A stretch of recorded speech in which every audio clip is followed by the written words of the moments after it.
Alors, Erev Tov à tout le monde.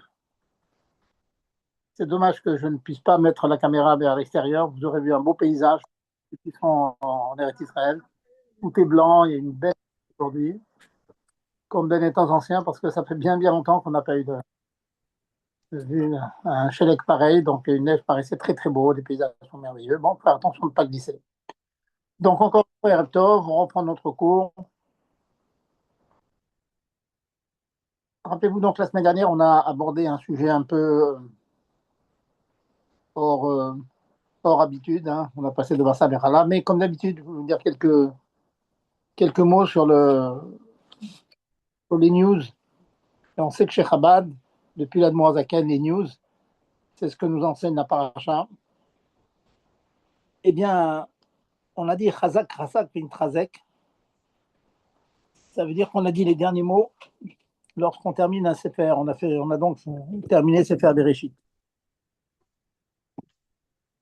Et il est toujours bon quand on conclut quelque chose de, comme je dis et je répète souvent, toujours sortir avec un enseignement pour pouvoir vivre. Ce ne soit pas des lectures, on ne fait pas Khitab, on ne fait pas Rambam, Chumash, Tanya, comme de la lecture là, pour se rendre quitte du limoud.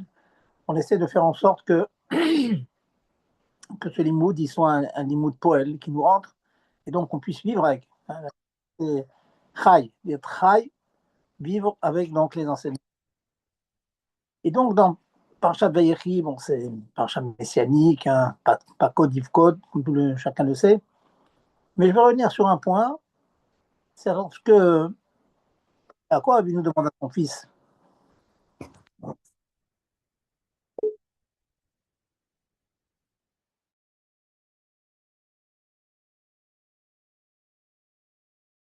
Vous avez arrêté le micro, Rav Zerbib. Allô, allô? Non, non, votre micro, Rav Zerbib. Donc Non, c'est bon. transporter donc sa dépouille en Eretz Hakodesh. Et lui dit, tu me feras donc un bienfait de vérité, un chesed shel emet, parce que bon, c'est bien que le chesed qu'on fait un iftar, il n'y a pas d'échange. Eh bien, il lui demande et il insiste, il dit, je te demande quoi? Que tu m'enterreras dans la tombe de mes aïeux. Et Yosef, il persiste ses signes, ouais, ne t'inquiète pas, je ferai conformément à ta parole. L'histoire aurait pu s'arrêter ici, mais Yaakov Avinu demande plus. Il demande d'abord, Yaakov Avinu, il demande, jure, un serment. Alors la question que demandent les Mefarshim, c'est, on ne peut pas imaginer que Yosef Hatzadik puisse déroger à une promesse formelle qu'il avait donnée à son père. Alors qu'est-ce que le père avait besoin d'insister, de lui dire, tu vas me jurer? Pourtant auparavant, hein, lorsqu'il lui a fait promettre, il lui a mis la main, Tachat Erechi, dans un endroit où il y avait une mitzvah, et donc c'était un véritable engagement. Et malgré tout, en fin de discussion, il lui dit, tu vas me jurer. Un serment, on peut pas y toucher. Pas, ça devient un lab de Horaïta, ça devient une histoire de Horaïta que de transgresser un serment. Pourquoi tant d'assistance?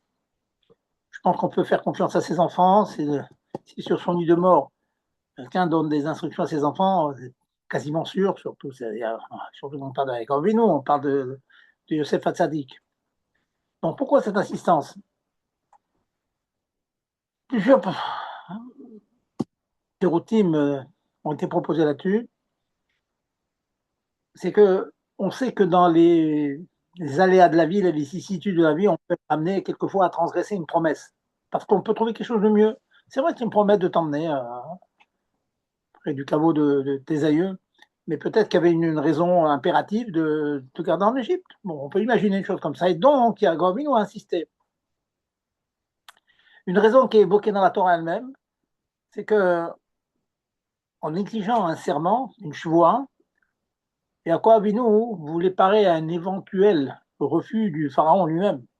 Le pharaon savait que toute l'abondance qu'il avait eue, c'était du mérite de Yaakov. Il le savait. Donc, il aurait pu avoir une tana tout à fait tzodéket, tout à fait juste, et dire, bon, bah, écoute, toute la bracha de mon pays vient par ton père, je vous ai gâté, j'ai donné Eres Goshem. Donc, c'est normal que ton père soit enterré parmi nous. Et on aura ainsi la bracha. Et Béhémet, quelques psukim après, le pharaon, le paro, il dit à Yosef, il dit, bon, je suis obligé de laisser ton père, car tu as juré que tu le transporterais. Donc, il était bloqué. Il était bloqué, parce que s'il exigeait que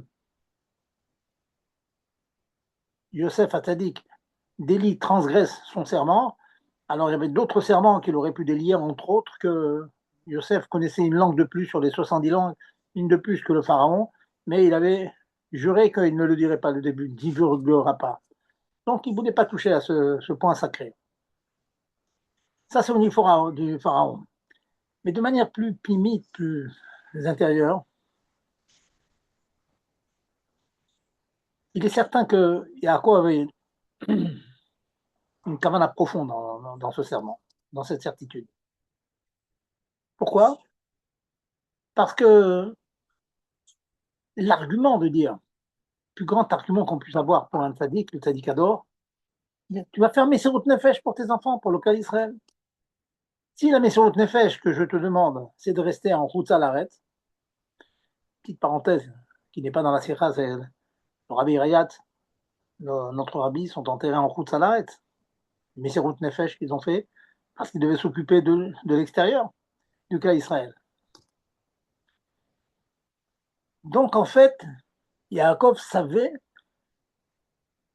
que Yosef, son fils, aurait peut-être une véritable tana à dire, bon, finalement, pour protéger ses enfants, sa famille proche, et puis tous les milliers de personnes qui sont venues après, pendant les 210 ans de Galoute, ben, le mieux, ce soit qu'il reste ici. Et la preuve, c'est que Yosef lui-même, quand il a été obligé après son serment d'accompagner son père en Eretz Canaan, en Eretz Israël, lui-même a été enterré en Égypte. Il savait que son mérite protégeait le cas d'Israël, mais il avait exigé de ses frères que lors de la sortie d'Égypte, quelques 200 et quelques années après, eh ben, il sortira avec Atzmot Yosef, avec les ossements de Yosef.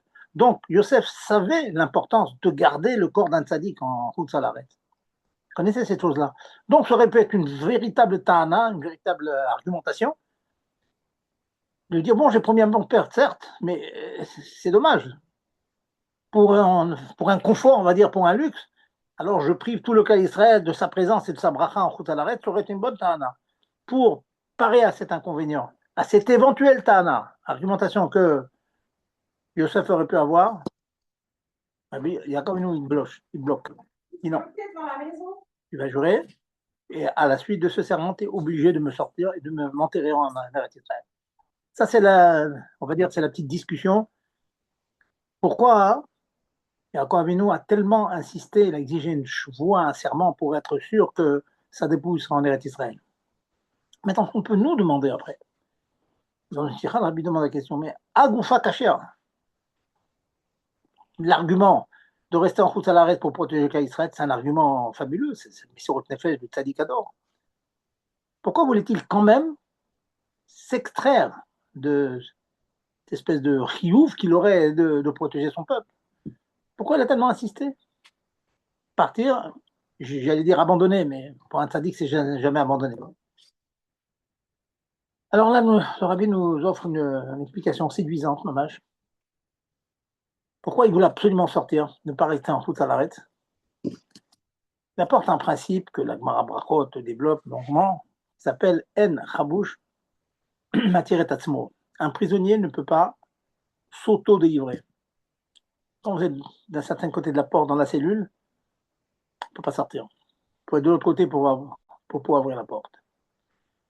Donc, l'argument pour lequel il a tellement insisté Yaakov Avinu, c'est qu'en fait, il savait qu'il y aurait une protection intérieure, pnimi, à l'intérieur d'Égypte, par la dépouille de Yosef qui sera enterrée en Khoutsalareth, en Égypte. Mais lui voulait rester à l'extérieur. Parce que s'il était resté en Égypte, peut-être qu'il n'aurait pas eu la force précisément de sortir d'Égypte. Il aurait été prisonnier en Galoute, et donc peut-être, il estimait qu'il n'aurait peut-être pas eu les forces de pouvoir entraîner tout le peuple derrière lui. Donc il s'est dit, je vais être à l'extérieur, j'aurai une action, un impact beaucoup plus fort. Et donc il a fait tout un cheshbon, tout un compte. Yosef Hatzadik resterait en Égypte. C'était la force intérieure qui pousserait le cas d'Israël à quitter l'Égypte. Lui, il serait à l'extérieur. En extérieur, avec sa force, avec sa grandeur, c'est le plus grand des Havot. Hein, et donc, entre ces deux feux, entre ces deux éléments, ce moteur, alors le clan Israël accomplirait la fameuse prophétie Pakod Ifkod, Dieu se rappellera de vous, il sortira d'Égypte. Très très joli donc. Kitsour, en deux mots, c'est que toute cette joie, tout ce serment qu'il a exigé de son fils, c'est parce qu'il savait que en étant en Eretz Israël, il aurait une ashpa fabuleuse, et c'est ce qui est arrivé d'ailleurs.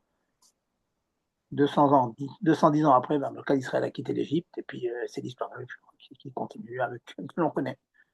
Voilà donc une petite explication très très jolie de ce serment que Yaakov a exigé de son fils, et pour nous bien sûr, Maaseh Avot Siman Labanim. Donc nous devons nous savoir qu'on doit constamment agir, avoir un impact sur ce qui nous entoure, mais avoir des fois un impact intérieur, rentrer, être à l'intérieur des personnes sur lesquelles on peut être mashpia, avoir une influence, mais parfois, hein, il faut savoir, hein, avoir une ashpa un peu extérieure. Et quelquefois, l'influence extérieure, elle peut avoir un impact le plus fort. Et vous n'êtes pas sans savoir d'ailleurs que dans les Rébéim, puis le Baal Shem Tov, et puis la Chachelet, puis le Magid de Mezrich, le Baal Shem Tov, il avait une chita de se promener partout, d'aller dans toutes les villes, dans les villages, etc.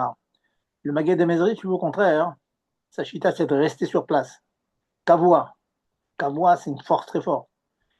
Donc on a vu dans tout le Rébéim, donc certains qui avaient cette puissance, cette force d'agir en restant de leur endroit Kavua, d'autres c'est plutôt en allant dans le Titoula, derrière, etc., etc., aller à l'intérieur des personnes, des familles pour les influencer. Sinon eux-mêmes, au moins par leur intermédiaire. Pas donc le petit mot pour conclure, si on peut dire conclure la parashat Vayechi. Donc la conclusion, Bereshit, c'est un livre qui nous donne tous les enseignements qu'on connaît.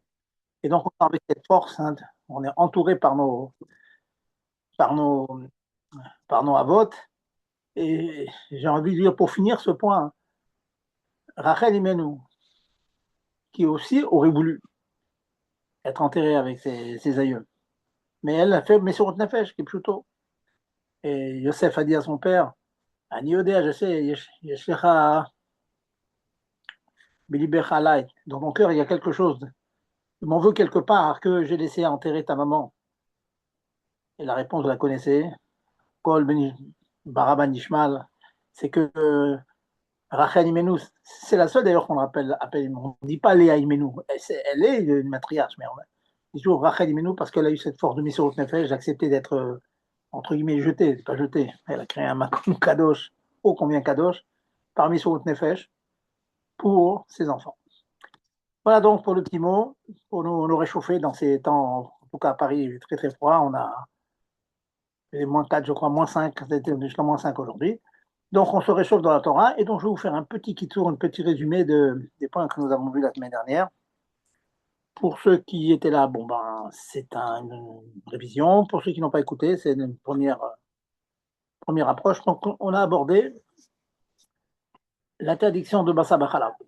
Quelques minutes, un peu plus. Bassa Bachalab, le lait et la viande, une interdiction que tout le monde connaît. Et nous avons dit qu'il y avait 3 Issourim. Manger un mélange de Bassa Bachalab, cuire Bassa Bachalab, avec les conséquences qu'on a évoquées la semaine dernière. Par exemple, une personne qui est au père, qui travaille chez des non-juifs, il faudrait faire extrêmement attention si elle doit faire cuire des aliments aux enfants ou à la famille, de ne pas être amené à cuire de la viande avec du beurre ou avec du lait. Des fois, des restaurateurs, des gens qui travaillent dans des restaurants. Malheureusement, que ceux qui travaillent à la cuisine, je connais des gens qui m'ont demandé, voilà, je suis à la cuisine et je cure de la viande, et je sais que ce sont des casseroles qui ont bien contenu du lait, etc. Est-ce que j'ai le droit de le faire? Donc, c'est l'interdiction de bichoul. Troisième interdiction, c'est l'interdiction de profiter. Issour Ana'a. S'il y a du bassa bechalav qui a été créé en étant cuit ensemble, donc c'est un Issour Torah. Le fait que du bassa bechalav a été cuit ensemble, c'est Issour Torah, on ne peut pas en profiter. Ça veut dire quoi? Je vous ai apporté comme exemple la semaine dernière un enfant qui a eu la bonne idée de jeter son biberon dans la DAF, dans le repas du soir. Le repas du soir, c'est un repas de viande, et puis l'enfant, il a la bonne idée, il a projeté son biberon, il y a du lait qui sont tombés. On a compté, il n'y avait pas 60 fois le volume du lait qui est tombé. Il n'était pas battel, bichichim, il n'y a pas 100 fois, donc on ne peut pas manger cette chose-là. Alors, le réflexe que nous avons tous, c'est bon, on va en faire à la femme de ménage, des gens qui ont besoin. Interdit. Pourquoi? Parce que faire un cadeau, c'est c'est un profit, parce que lorsqu'on fait un cadeau à quelqu'un, forcément, il y a une espèce de retour. Et donc, les Harim ont peur que le fait qu'on fasse un cadeau, donc on va nous dire merci, on va être reconnaissant, et ça, c'est une ana. Donc, on le jette, on ne peut pas en profiter. Donc, les trois Issourim. À cause de ça, donc, nous avons rapidement passé les grandes xérotes que les Rachamim ont faites là-dessus, à savoir qu'on n'a pas le droit de manger un repas de viande avec un repas de lait. On a donc parlé, donc je vous rappelle les points chidouchiques que nous avons dit. On attend, tout le monde sait qu'après la viande, on attend 6 heures. Nous avons dit qu'on a des cas Béchat Adacha Gadol pour un malade qui aurait mangé de la viande le soir, mais il faut absolument son bol de lait le soir avant de dormir. Pour un malade, pour un katan, un enfant, etc. S'il n'y a pas le choix, on a le droit donc de n'attendre qu'une seule heure. C'est un chiffre qui est marqué dans le Shulchan Aruch. Le Makor, c'est le Zohar. En cas de besoin, bien sûr, avec parcimonie, mais il faut bien savoir que en cas de besoin, il nous est permis, donc, le cas qui est marqué dans les post-it, une femme enceinte, une femme qui vient d'accoucher, bon, elle a mangé un repas le soir de viande, elle n'a pas trop aimé, mais elle a mangé quand même avalé de la viande. Il faut absolument prendre un bol de lait. Eh ben, elle peut se contenter d'attendre une seule heure et ça marche, d'après la Lara. Voilà donc un des points de ridouche que nous avions dit. Deuxième point de ridouche, c'est le concept de Nat Barnat. On n'a pas beaucoup développé, mais je vais en parler un peu plus aujourd'hui. J'ai dit la chose suivante, qu'un repas parvé, légumes, poissons, tout ce que vous voulez, des fruits, mais il n'y a pas de viande, il n'y a pas de lait. Comme par exemple les salades, toutes les salades qu'on prépare pour les repas de Shabbat. Ces salades sont parvées, bien qu'elles ont cuit dans les marmites, dans la vaisselle de viande, mais elles sont parvées. Il faut savoir que toutes ces salades parvées, des pâtes qu'on a cuites dans la vaisselle de viande, du riz, à l'envie, on peut inventer tous les cas, mais on sait que ça a été cuit sans viande ni lait. La marmite était propre, et je vais même plus dire que même si la marmite était batioma de lait ou de viande. Batioma, ça veut dire que dans les 24 heures, on a fait de la viande. Au repas de midi, on a fait de la viande dans cette marmite. On a lavé la marmite, puis le soir, on a fait des pâtes pour le repas du soir. Et bien, ces pâtes, elles sont neutres. Il est permis de manger ces pâtes et de finir le repas, je dis bien, de finir le repas avec un fromage. Donc, je répète, un repas qui a été cuit dans une vaisselle de viande, batioma, donc vraiment, on a fait de la viande ce jour-là, mais elle était propre. Ce repas, il reste parvé. Ces légumes, ces salades, le poisson, ça reste parvé. Ça veut dire qu'on peut manger le repas le soir et finir avec du fromage. L'inverse aussi est vrai. Vous avez mangé, on a fait de cuire des salades dans la vaisselle de lait. Le matin, on a fait du lait, on a fait bouillir du lait. À midi, on a fait des salades. On a cuit des salades, on a cuit des légumes. On peut parfaitement manger ces légumes dans le repas de midi et finir, manger après de la viande ou le soir. Vous voyez, je dis bien zéachazé. Je fais bien attention que le repas est parvé, ça veut dire que même qu'on a fait cuire dans une marmite de lait, elle reste quand même parvée si je ne la mange pas directement avec de la viande, un après l'autre. J'ai même ajouté un chidouche la semaine dernière, c'est que même si on a fait cuire davar harif, vous n'êtes pas tous sans savoir que quand on a coupé des oignons, de l'ail, avec un couteau de viande, le citron, il reste du vin viande. Sachez que malgré tout, et donc on peut imaginer que dans ces salades dont je vous ai parlé, bon, il y a aussi du citron qu'on a coupé avec un couteau de viande. Donc dans notre tête, oh là là, cette salade, elle est viande. Eh bien, sachez que tant que je ne mélange pas cette salade directement avec du lait ou du fromage, je mange la salade, je mange le légume, et seulement après, je finis avec un fromage, c'est permis. Dans la mesure où je n'ai pas cuit ni vraiment du lait avec cette salade, ni vraiment de la viande. C'est bien ça. Donc, alors, vous me demandez alors Davar Harif. Tout le monde sait que Davar Harif, c'est problématique. Davar Harif, c'est problématique dans la mesure où je coupe un citron, de l'ail, des oignons avec un couteau de viande et que je veux prendre ces oignons, cet ail ou ce citron et je veux le mettre dans un repas halabi, manger avec du lait ou du fromage. C'est ça le problème. Mais si je mange cette salade d'abord et que je finis après, dans le même repas, faites attention à la vaisselle bien sûr, mais disons dans le même repas, c'est pas interdit. Alors, maintenant, la question traditionnelle qui est demandée, je vais me contenter d'ailleurs de cette halakha parce que les gens en général s'embrouillent, ils ont beaucoup de mal à comprendre cette finesse-là. Il y a des cas exceptionnels, où on pourrait utiliser Bedi Avad. Alors, je vais vous donner les conditions exactes de un repas qui a été cuit dans la vaisselle de viande et qu'on pourrait manger avec du lait ou du fromage. Alors, il y a un tas de conditions. Alors, je veux bien les. Prenez des notes, hein, parce que sinon, on peut s'embrouiller. Si le repas en question, vous l'avez cuit dans une casserole de viande en abattement. Casserole de viande, ça fait plus de 24 heures qu'on a fait de la viande dedans. Première condition. Et que, a priori, vous n'aviez pas l'intention de manger avec du lait. Mais vous avez fait beaucoup de pâtes. Ça arrive très très souvent, on fait des pâtes, il en reste beaucoup. On a fait des pâtes dans une vaisselle de viande. La vaisselle de viande n'était pas abattement. Maintenant, il nous reste deux pâtes au frigo. Il reste un kilo, on est une grande famille, il reste un kilo de pâtes, c'est dommage. Et on voudrait prendre ces pâtes et en faire un repas halabi. Rajouter du beurre ou du fromage dedans. Alors, je dis bien, il faut plusieurs conditions. Premièrement, il faut que la cuisson soit dans une casserole en abattement. Deuxièmement, il ne fallait pas avoir l'intention a priori de le manger avec du halabi. Mais c'est un restant qui reste comme ça, arrive très souvent dans le frigo. Dans ce cas-là, on a le droit d'en faire un repas halabi.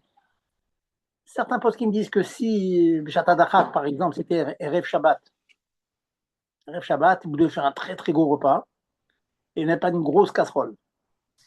Méfiez-vous, hein, comprenez bien ce que je dis, parce que quand j'enseigne ça, j'ai toujours peur qu'on attrape un morceau sans l'autre et on peut s'embrouiller. Un cas exceptionnel, ben là, il faut faire un immense couscous pour le. On a 20 invités et on n'a pas une casserole pour ça. Si c'est pour Shabbat, la mitzvah de Shabbat, les postes qui me permettent de faire un couscous dans cette grande casserole de lait, bien sûr propre, et un abattoir. Elle est propre et ça fait plus de 24 heures qu'on n'a pas utilisé. Et donc le couscous, on a le droit, une fois qu'il est cuit, le transvaser dans la vaisselle de viande et le manger avec la viande. Alors, vous avez bien attrapé toutes les conditions que vous exigez. Hein. Premièrement, c'est que la casserole était propre. Deuxièmement, ça fait plus de 24 heures qu'on n'a pas fait de la viande dedans. Et troisièmement, que c'est des tzorer Shabbat, tzorer mitzvah. Parce que sinon, a priori, on ne permet pas. Bon, cette halakha que je dis rapidement, sachez, c'est une grande discussion pour le Merchaber, le Rama, Ashkenaz, Sfarad et tout.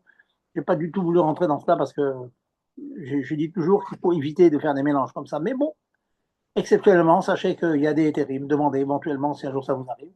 Les gens sont coincés, ils m'appellent en dernière minute, je ne sais pas quoi faire. Est-ce que je pourrais prendre, voilà, ce couscous, je l'ai cuit dans la vaisselle de viande. Il m'en reste 2 kilos, j'ai envie de faire un repas lacté avec, ou au beurre. Alors, je fais le compte de tous les terribles. NOB de mots, qui n'avait aucune intention, quand on a fait cuire, de prendre avec du côté halabi. Mais diavad, on peut le faire. Voilà, donc, je conclus. Hein, ma petite Khazara. Est-ce qu'il y a des questions à part avant de passer à autre chose? Je vous écoute. Allô? Personne? Bonsoir, excusez-moi. Quand vous dites que les salades de Shabbat, on les mange et une fois qu'on a fini, après on pourrait éventuellement manger du fromage. Si on a fait des oignons, par exemple, dans une casserole, mais qu'il y a eu de la viande qui a été cuite dans moins de 24 heures, Attendez une seconde, je ne sais pas pourquoi, mais je vous entends très très mal. Peut-être il faut vous approcher du micro, je ne sais pas est-ce comment que, ça. est-ce que vous m'entendez mieux là? Pratiquement pas. Oui, Attendez. on vous entend. Est-ce- Vous m'entendez? Oui, Bon, très allez-y, bien. je vais approcher le. Bon, je mettrai tout Alors, à l'heure en position, allez-y. juste, quand vous parlez des salades qui ont été cuisinées Shabbat et qu'on pourrait manger les salades et une fois qu'on a fini le repas de salade, on mangerait du fromage. Si on a fait les salades dans une marmite ou dans une casserole où il y a eu de la viande qui a été cuite moins de 24 heures, 2 heures avant, par exemple, de faire des oignons frits, par exemple, qu'on a fait une salade d'oignons, mais que dans cette même casserole, on a fait revenir la viande dedans. On peut quand même manger, oui, il faut que la casserole, elle n'ait pas eu de viande du tout pendant plus de 24 heures. Je, je répète, donc pour que ce soit clair pour tout le monde, donc vous demandez si la casserole va être batioma ou pas batioma. Est-ce qu'on a fait revenir de Exactement. la viande à des 24 heures? Alors je dis bien. Ce que j'ai dit la semaine dernière, ce que j'ai répété pendant la Khazara, c'est que cette chose que vous avez cuite, les pâtes, etc., ou les salades, vous les mangez dans un repas lacté, à la vie, mais zé acharze. Là, c'est permis même que vous avez fait revenir de la viande dans les moins de 24 heures. Zé Ah, ok. acharze. Ok. Si maintenant, vous parlez du cas où on voudrait la permission de manger directement avec du halavi, alors là, je vous ai dit, c'est Ah non, exceptionnel, non, ça, on peut pas. Je Shabbat, vous parle etc., d'après le repas, c'est moi. non. La Après, question. ouais. On Mais mange tant les que vous salades et mangez une fois neutre qu'on a comme fini ça, les salades, on mangerait du lait, quoi.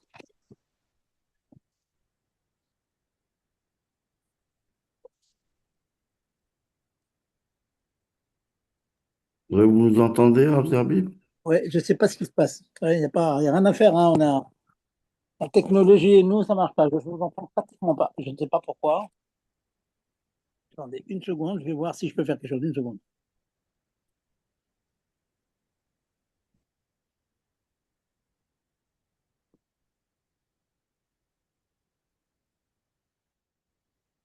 Allô? Oui, on vous entend, on vous entend. Ah, voilà, ça y est maintenant. Bon, Hachem. Ok, c'est parfait. Moi aussi, je vous entends maintenant. C'est bon. Alors, on peut y aller. Ok, autre question? Pas de question là-dessus? Posez votre question, là. Allez, messieurs,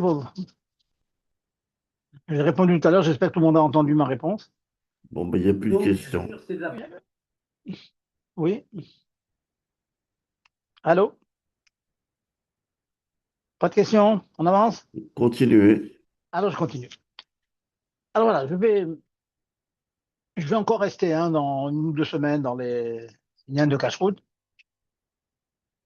Parce qu'à la suite des quelques cours de cache-route que je donne, je vois que, bah, au Hachem, il y a beaucoup de questions qui sont soumises. Donc, on va tâcher de profiter. Alors, une question je vais tout à l'heure parler de Mélicha, de griller le foie et la viande. Hein, ça. C'est vrai que c'est pas très courant, mais ça arrive assez souvent quand même. Le problème des œufs. Le problème des œufs. Alors, vous savez qu'on se précipite tous vers les œufs blancs, parce qu'il y a beaucoup moins de taches dans les œufs blancs, alors que les œufs jaunes, bon, il y a beaucoup plus de taches de sang. Alors, je voulais vous dire quelque chose que certains savent, mais que beaucoup ignorent. Sachez que les œufs que l'on achetait dans le commerce de nos jours, ce sont des œufs qui sont non fécondés, hein, d'élevage. Donc, les poules sont là, elles pondent les œufs, puis hop. Ça s'appelle Safna Dehara. Et ça vient avec la chaleur à l'époque, les poules se frottaient par terre, donc échauffées, donc ça faisait sortir un œuf. De nos jours, ça avec d'autres moyens d'avoir de la chaleur. Ça veut dire que d'après le din pur et dur, même quand il y a une tache de sang sur l'œuf reste cachère.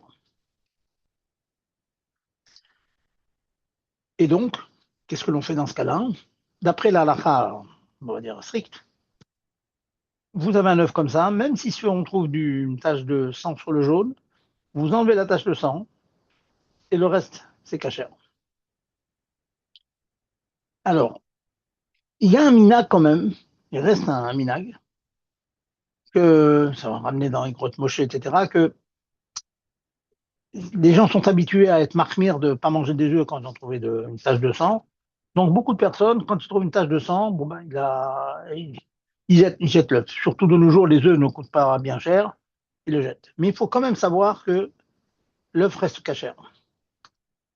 Le nafkamina, la conséquence de cela, c'est que si parfois vous faites une grosse omelette, vous faites un gros repas, vous cassez un œuf comme ça, et puis l'œuf il tombe dans la grosse marmite,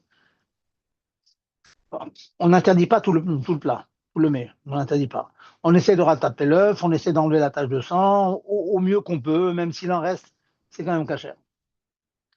C'est bon de savoir cette chose-là, hein, il ne faut pas jeter comme ça des quantités d'œufs pour rien. Je sais qu'il y a des gens qui sont marmirés, mais ça ne sert à rien, parce que ce sont des œufs qui sont cachères. Alors vous me demandez la question, alors les œufs jaunes, ils sont fécondés ou pas? La réponse est qu'ils ne sont pas fécondés, les œufs jaunes. Alors vous demandez alors pourquoi bon, on constate que les œufs jaunes, on trouve beaucoup plus de taches de sang dessus. C'est un problème technique très simple.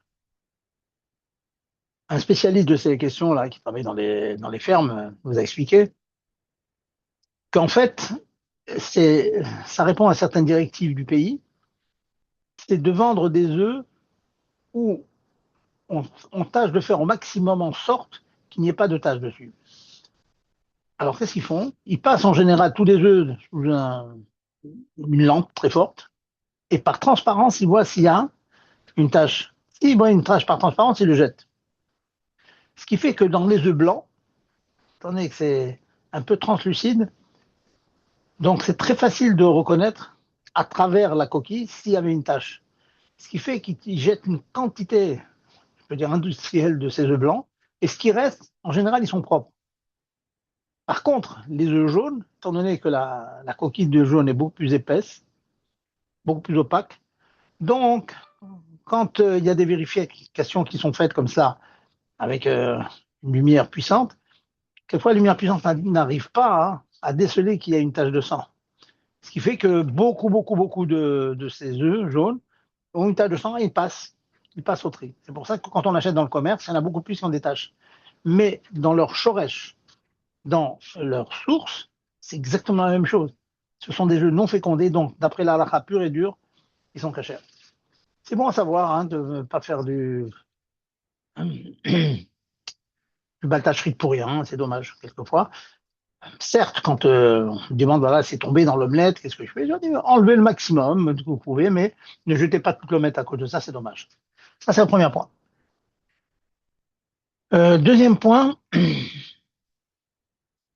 vous savez tous que quand on achète de la viande, de nos jours, parler de la mélicha de la viande, c'est le Moyen-Âge. Hein, c'est fini maintenant.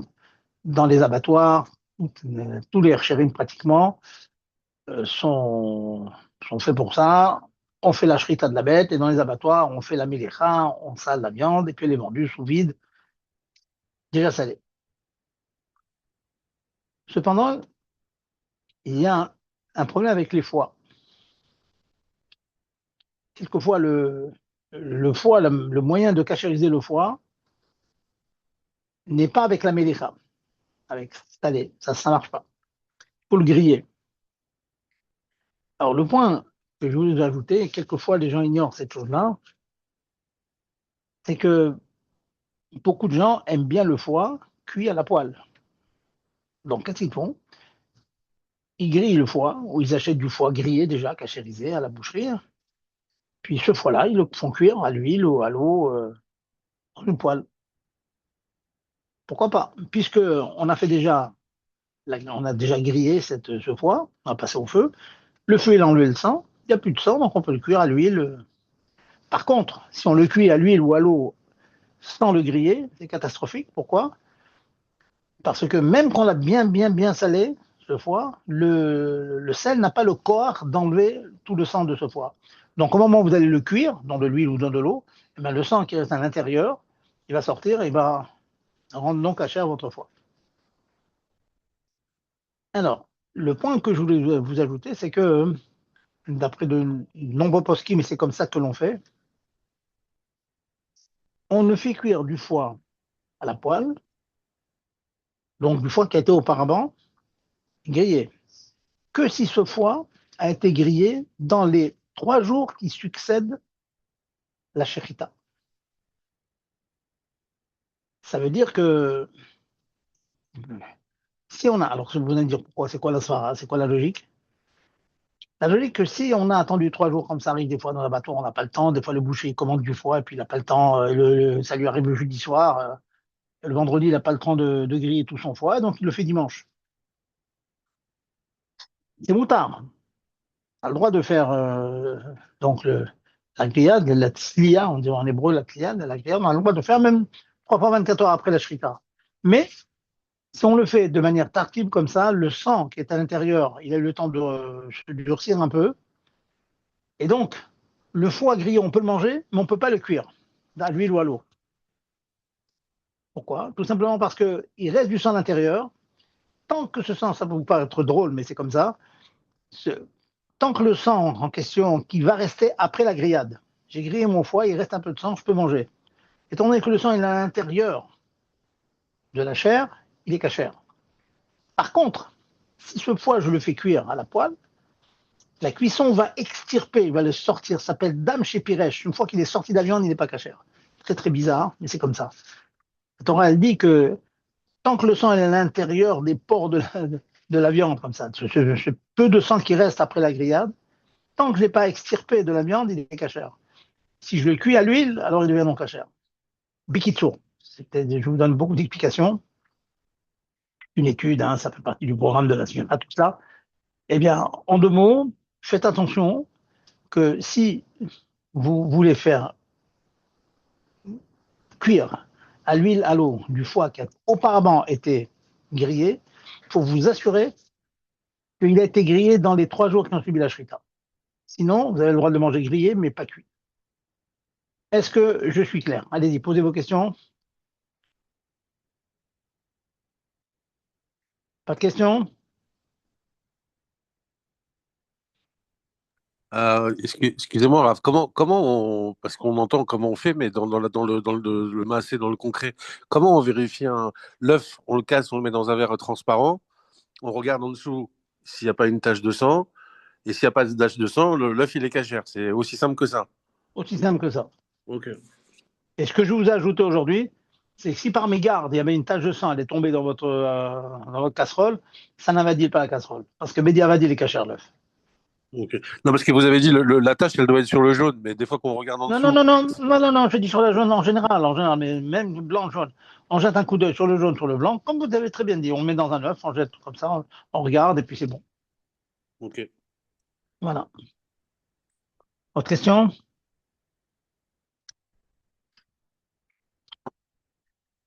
Ok, donc, regarde ce que je viens de vous dire pour le foie, parce que c'est le cas le plus fréquent.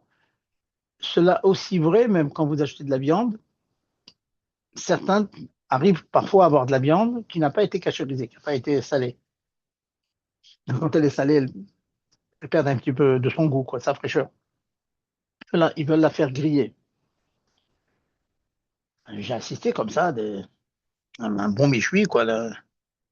Donc j'ai dit aux gens, j'ai fait méfiez-vous, parce que cette viande en question, je connais sa provenance, ça fait plus de 3 jours qu'elle a été shritée. Elle n'a pas été salée. Vous êtes en train de la griller, bon, Hachem, c'est bien, on va manger. Mais si, comme ça arrive parfois, des fois quand on fait des grosses grillades, il reste pas mal de viande, et souvent les gens, ils veulent la réutiliser dans un mets, dans un couscous, etc., avec du riz, etc. Vous voyez, il en reste. Alors, tout le monde avait mangé, c'était un bon méchoui, c'était la fête à la maison, etc., avec des nigounis, mais avec des livrets Torah, mais bon, il en reste. Alors on peut bien sûr, mais si cette viande n'a été que grillée, sans être salée auparavant, alors il faut être sûr qu'elle a été grillée dans les 3 jours qui ont suivi la shrita. Si c'est après les 3 jours, le sang qui est à l'intérieur est un petit peu durci, et la grillade, faite de mettre sur le grill, on n'a pas une certitude que ça extirpe tout le sang. Et donc, s'il en reste un peu, la viande reste cachère et mangeable, mais si on la fait cuire à l'huile ou à l'eau, alors ça va sortir et ça s'interdit.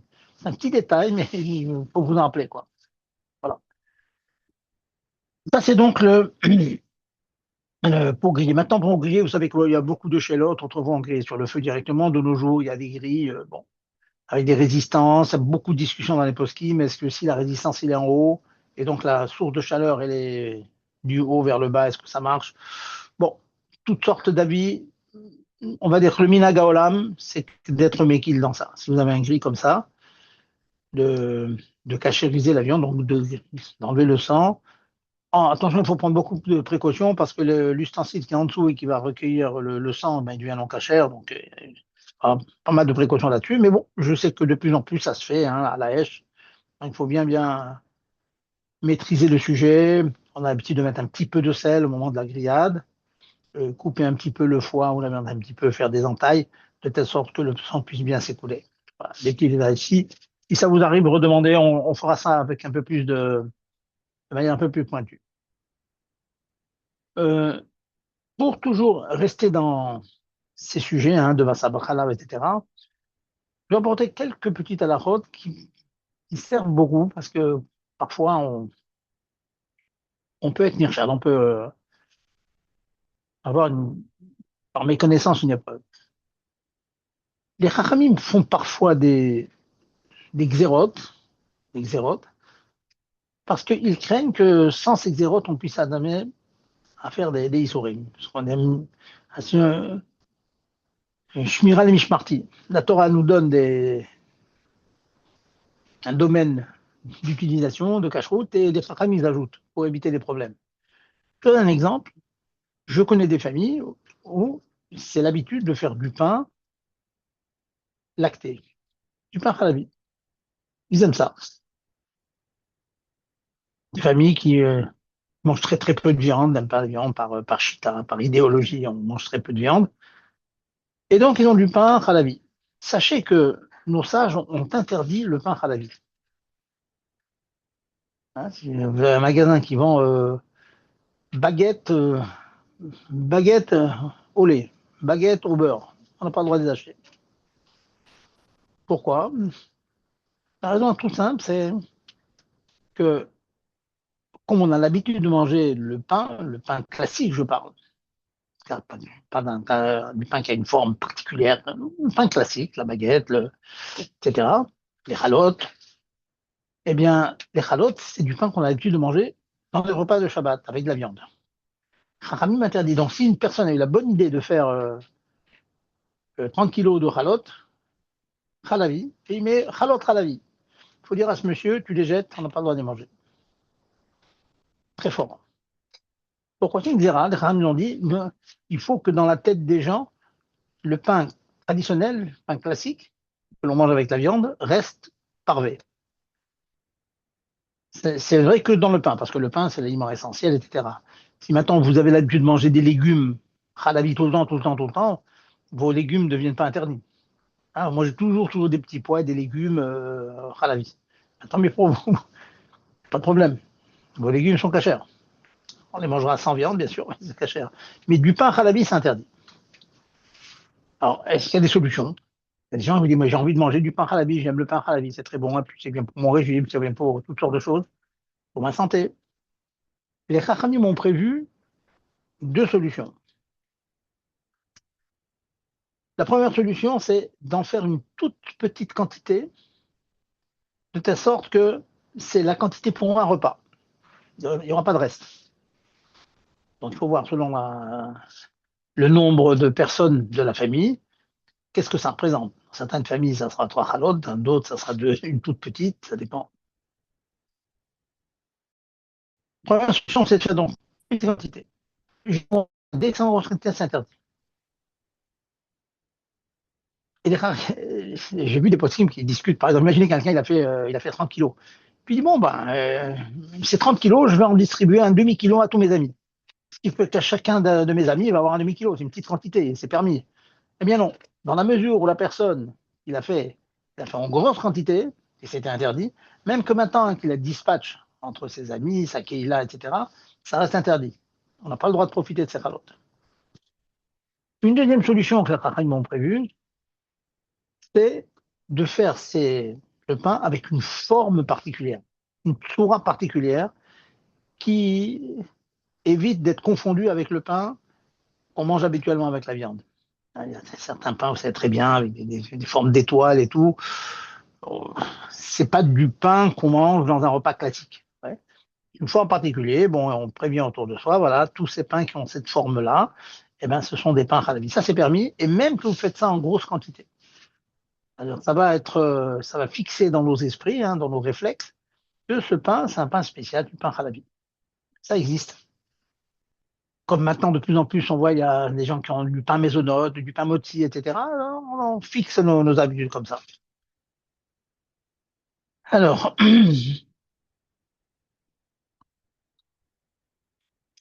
toujours dans mes halakhot, là, je reste, remarquez, je reste dans Bassa Bechalab, je prévois de vous faire un chiour aussi sur le pain acheté chez les non-juifs. Est-ce qu'il y a des térimes, ça touche les liens de patakoum, bichoulakoum, on parlera de ces halakhot-là. Mais je pas maintenant, je suis toujours dans la sougia de Bassa Bechalab. Maintenant, toujours dans la même idée, imaginons que vous ayez fait des gâteaux, parfaits, mais du côté lait. Hein, c'est à Shavuot, on a fait beaucoup de gâteaux à la vie, et puis on a fait d'autres, l'action McPhee d'avoir du lait parvé, d'avoir des gâteaux parvés, pardon, mais fait dans la vaisselle de lait. Alors souvent les gens demandent, bon voilà, bon, ces gâteaux c'est bien, mais euh, les enfants, le matin, ils prennent des gâteaux qui sont à la vie, et donc ces gâteaux qui sont neutres, la isdamnout, l'occasion que nous avons de les manger, c'est en fin de repas, en dessert. Est-ce qu'on peut servir donc ces gâteaux dans un dessert d'un plat shabbatique, d'un repas shabbatique avec viande? Alors donc on revient au premier halachot que j'ai donné, que ces gâteaux en question, ils ont été faits avec de la matière première parvée. La seule chose, ils ont été faits dans le four de lait, dans les ustensiles de lait. Alors je demande à la maman, bon, votre four de lait était propre? C'est propre. Les casseroles, quand vous avez mélangé la farine, etc., c'était propre? Oui, oui, j'étais chez McVitie. D'abord, mais dans la vaisselle de lait, j'ai fait mes gâteaux neutres, parvés, et ensuite, j'en ai fait d'autres pour Shavuot, avec du lait, du fromage, etc. Eh bien, ces gâteaux, ils restent parvés, j'ai le droit de manger en fin de repas. Fin de repas, bassavé. Vous voyez? Je vous donne tout un éventail de possibilités. En fait, ce que je suis en train de vous enseigner aujourd'hui, c'est les cas qui me sont constamment demandés. Vous voyez, c'est donc le picor dans le Shulchan Aruch, donc les cas qui sont le plus souvent tout le repas, on dit voilà, ceci s'est fait de cette manière, est-ce que je peux le prendre maintenant, etc.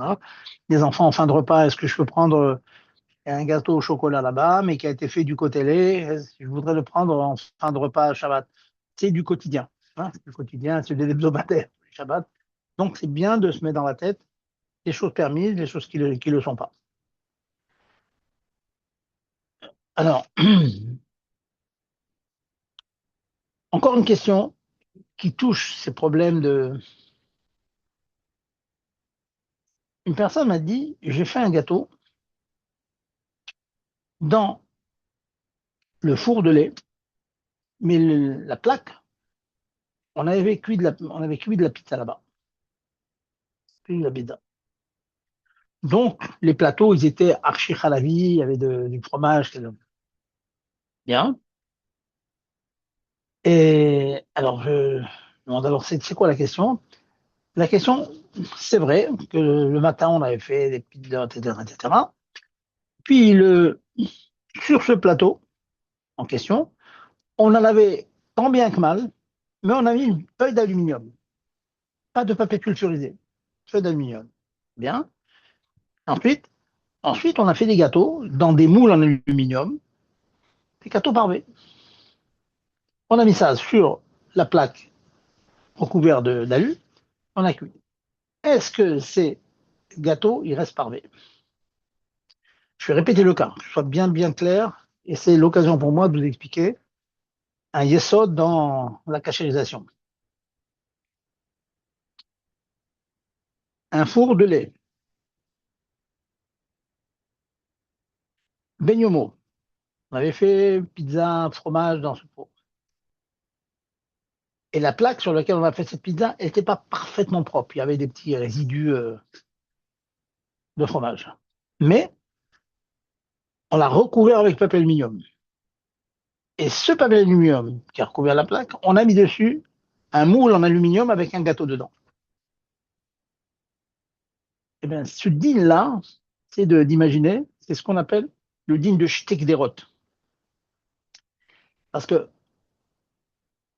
sur la plaque, disons, sur la plaque, pardon, sur la plaque, il y avait des résidus de fromage. Mais bien recouvert, pas du papier aluminium. Donc c'est comme si ce fromage était dans un ustensile en alu.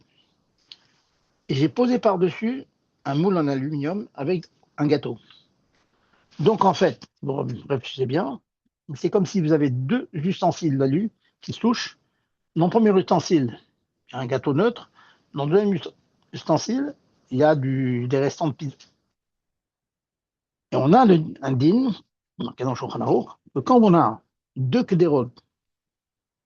casseroles sèches à l'extérieur qui se touchent, même que dans une il y a de la viande, l'autre il y a du lait, mais que ces deux casseroles-là sont collées l'une à l'autre, mais sans humidité, eh bien, la viande ne traverse pas et le lait ne traverse pas. Donc chacun garde sa particularité. La casserole viande, elle reste viande, la casserole lait, elle reste lait. C'est très pratique et c'est un conseil que je donne souvent. Quand on fait cuire des gâteaux dans un four, et quelquefois on s'embrouille et quelquefois on fait des mélanges, tâchez de faire en sorte que sur les plaques en question, mettez du papier aluminium, pas du sulfurisé, du papier aluminium. L'aluminium, c'est comme un ustensile. Ça vous sauve de beaucoup de situations et ça évite, je dis comme ça, les échanges, donc des sorties de l'aliment de viande qui sortirait de l'un et qui rentrerait dans l'autre. Voilà, ça c'est un point, ça s'appelle le digne de Shtekderot. Deux casseroles qui se touchent de manière extérieure, tant qu'elles ne sont pas humides, elles ne sont pas mouillées, il n'y a pas d'interconnexion, il n'y a pas d'échange entre les deux. Voilà, y a-t-il, voilà, je vous ai bien abreuvé de la route, je vous écoute si vous avez des questions. Oui, vous nous avez abreuvé, bonsoir Rav, vous nous avez abreuvé de questions. Alors à ce moment-là, pourquoi je ne pourrais pas faire cuire dans un récipient au four une brade en même temps qu'un rôti de veau? On ne peut pas enfourner de la viande et du poisson en même temps. Si les deux récipients sont bien distincts et qui ne se touchent pas, alors à plus forte raison, halavi et bassari, Alors, ça génère une question, voilà. Merci. Alors, la réponse est simple. La différence avec le din dont je parlais, c'est que ce sont deux casseroles qui sont parfaitement fermées, de 2 cocottes minutes, on va dire, et une de lait, une de viande, et qui sont bouillantes et qui se touchent de l'extérieur et qu'il n'y a pas d'humidité entre les deux. Ça ne parle pas de l'un à l'autre. Dans le cas que vous demandez, dans l'immense majorité des cas, lorsqu'il y a deux repas qui sont cuits dans le même four, il y a de l'azéa, il y a de la vapeur. La vapeur, c'est catastrophique, ça va de l'un à l'autre et ça rend la vapeur de viande, elle rend viande, la vapeur de lait, elle rend lait. C'est ça le point. Bien sûr, mais dans la ce dont vous parliez, c'était halavi ça. et bassari dans un four ou pas? C'était dans un four, mais aussi. rappelez-vous ce que j'ai dit. Voilà, dans le cas que je viens de vous dire, on avait couvert donc la plaque étant tout par du papier aluminium, donc il n'y a rien qui sort de cette plaque en bas. Hein. Il y avait un petit peu de saleté, des restants de pizza, mais recouvert. Ensuite, on a mis quoi? On a mis un récipient en aluminium. On a mis dans un dans un alu, quoi. On a mis le gâteau dans l'alu. Et donc, en général, dans ces cas-là, je dis bien qu'est-ce qu'il peut y avoir comme zéa ici? Quand on fait dans votre gâteau, il peut au mieux avoir la zéa de ce gâteau qui est neutre. Et comme c'est une zéa de gâteau neutre, donc le gâteau, il reste neutre. Alors, le cas que vous disiez, c'était et du poisson et de la viande. Là, dont je parle, c'est un gâteau neutre fait dans un four de lait et qu'on a recouvert du papier aluminium. C'est ça le chilouk, la différence entre les deux. Mais le poisson, c'est un aliment neutre, Ra, c'est pour ça? Oui, c'est un C'est aliment pour ça que neutre, ça m'a fait penser à la question, oui. mais la différence, c'est que c'est un aliment neutre, mais qu'on ne mange pas avec de la viande. C'est ça le problème. Alors, si c'est qu'avec du lait, c'est beaucoup moins grave, mais si vous mettez dans la même four, vous mettez et du. Si imaginez qu'il y a un poisson qui tombe dans votre DAF, elle est à la poubelle. Hein. Vous voyez ce que je veux dire? Le poisson et la viande, c'est interdit pour Ok, nous. C'est sakana, c'est d'accord. ça. Voilà. Autre question, allez-y. Ok. Alors, je peux vous poser une autre question, s'il vous plaît? Allez-y, madame, Ça m'a madame. fait, merci, ça m'a Allez-y. fait penser aussi à. J'ai souvent entendu dire que du pain qui avait été mis sur une table où on a fait un repas, une Seuda Bassari, on ne peut pas le garder pour le lendemain, par exemple, pour le lendemain matin, pour le manger avec des tartines beurrées. Quelle est l'origine de cette interdiction et... C'est tout simple. C'est indiqué dans le Shulchan Aruch, je vous rassure. On a un principe comme ça, que le pain, c'est quelque chose que tout le monde utilise et qu'on prend habituellement avec les mains. Si donc on a utilisé ce pain sans aucune précaution, c'est-à-dire vous avez mis vos chalotes sur les tables shabbatiques, Baruch Hashem, avec nos belles familles, les enfants ils vous prennent ça, même les adultes ils prennent, ils prennent un morceau, ils le reposent, on ne fait pas attention. Dans la mesure où on ne fait pas attention, il y a toujours un risque que dans ces restants, il y ait des résidus de graisse animale, etc. C'est la raison pour laquelle il y a un problème de manger avec les tartines au beurre. Je ne vous cache pas que nous avons l'habitude, quand on fait comme ça, on coupe une moitié de la challah, on la met tout de suite de côté et on utilise l'autre. Ce qui fait D'accord, que voilà, elle ne traîne pas sur la table, on ne la laisse pas traîner sur la table. Vous voyez. d'accord. Et si on ne la laisse pas traîner, elle reste neutre, vous pouvez le manger avec du pain beurre le lendemain. Ouais. Très bien, très bien. Voilà, Merci. je vous en prie. C'est bon, pas de questions? Excusez-moi, Rav, juste une précision. Excusez-moi, c'est un peu bête comme question, mais Mhm. quand vous dites du pain halavi, c'est-à-dire que la pâte, on a fait une pâte de baguette, par exemple, et dans la pâte de la baguette, on aurait mis du beurre, ou alors c'est juste que Exactement. la pâte, elle est Exactement. parvée, on l'a fait cuire dans un four halavi. Non, non, non, non, non, non, non, non, non, non. Pain halavi, ça veut dire pain. Au lieu de mettre que de l'eau, vous avez mis du lait et du beurre dedans. Non, non. Ça devient maisonnote, si on met du lait dedans. C'est plus mochi. Pas forcément. Ça dépend s'il y a une majorité d'eau. Vous savez, connaissez le din. Quand est-ce que ça devient une mésonote? Il faut que dans les ingrédients, s'il y a plus d'ingrédients que d'eau, alors c'est mésonote. S'il y a plus d'eau que d'ingrédients, par exemple, s'il y a 510 grammes d'eau et 500 grammes de beurre et de lait, ça reste moti. On va Ah, d'après la ok. majorité. Voilà. Voilà. Allez-y, autre question? Pas de question, c'est bon? On boucle la boucle?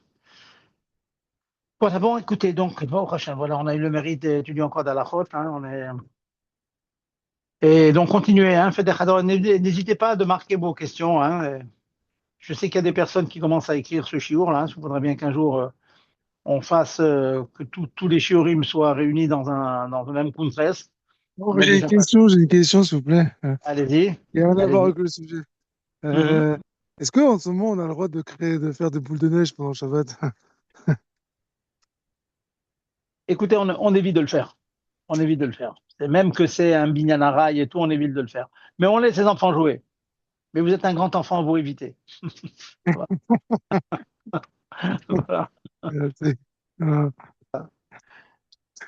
Ok, alors bonne soirée à tout le monde et continuez à étudier, hein, Bezrat Hashem, et à Je lundi. peux, Toda rabba. je peux vous demander juste une chose, une question, la réponse c'est une seconde, qui n'a rien à voir avec tout ça, mais c'est juste qu'aujourd'hui j'ai vu quelque chose qui m'a mis un doute.